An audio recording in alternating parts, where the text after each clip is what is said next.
Friends, ఇప్పుడే అందిన వార్త. సీఎం జగన్పై చర్యలు, పక్కా ఆధారాలతో టీడీపీ. ఈ విషయాలన్నీ తెలుసుకునే ముందు వీడియోని పూర్తిగా చూడండి, అప్పుడే మీకు పూర్తిగా అర్థమవుతుంది. అదేవిధంగా చాలామంది సబ్స్క్రైబ్ చేసుకోకుండా వీడియోని చూస్తున్నారు, దయచేసి సబ్స్క్రైబ్ చేసుకోండి. సబ్స్క్రైబ్ చేసుకోవడం వల్ల నేను చేసే ప్రతి వీడియో అప్డేట్ మీకు ముందుగానే నోటిఫికేషన్ రూపంలో వస్తుంది. అదేవిధంగా లైక్ చేయడం మర్చిపోతున్నారు, దయచేసి లైక్ చేయండి.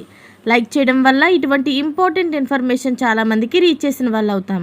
ఇక లేట్ చేయకుండా వీడియోలోకి వెళ్ళిపోదాం. తెలంగాణలో ఫోన్ ట్యాపింగ్పై పెద్ద ఎత్తున విచారణ జరుగుతుందని ఇప్పటికే కొంతమంది పోలీసులను అరెస్టు చేశారు. అయితే ఇప్పుడు కొత్త ప్రభుత్వం దీని గురించి మాట్లాడడంతో ఆంధ్రప్రదేశ్లో కూడా ఇదే విధమైన విచారణ చెప్పవచ్చని అంటున్నారు.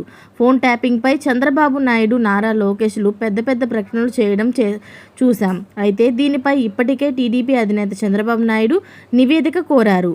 ఇప్పుడు నారా లోకేష్ సంచలన వ్యాఖ్యలు చేసి అందరి దృష్టిని ఆకర్షించారు. మంగళగిరి ఎమ్మెల్యే పెగాసస్ వాడినట్లు ఆధారాలు ఉన్నాయని, ఇందుకు జగన్ కారణమని మండిపడ్డారు. కొత్త ప్రభుత్వం నుంచి జగన్కు ఇది మొదటి పెద్ద దెబ్బగా ప్రజలు భావిస్తున్నారు. జగన్ పేరు తీసుకొని విచారణకు కూడా ఆదేశించామని లోకేష్ చెప్పడంతో జగన్కు ఇబ్బంది అవుతుందేమో అని అంతా అనుకుంటున్నారు. ఫోన్ ట్యాపింగ్ అంటే చిన్న విషయం కాదు. తెలంగాణలో ఏం జరుగుతుందో చూస్తున్నాం.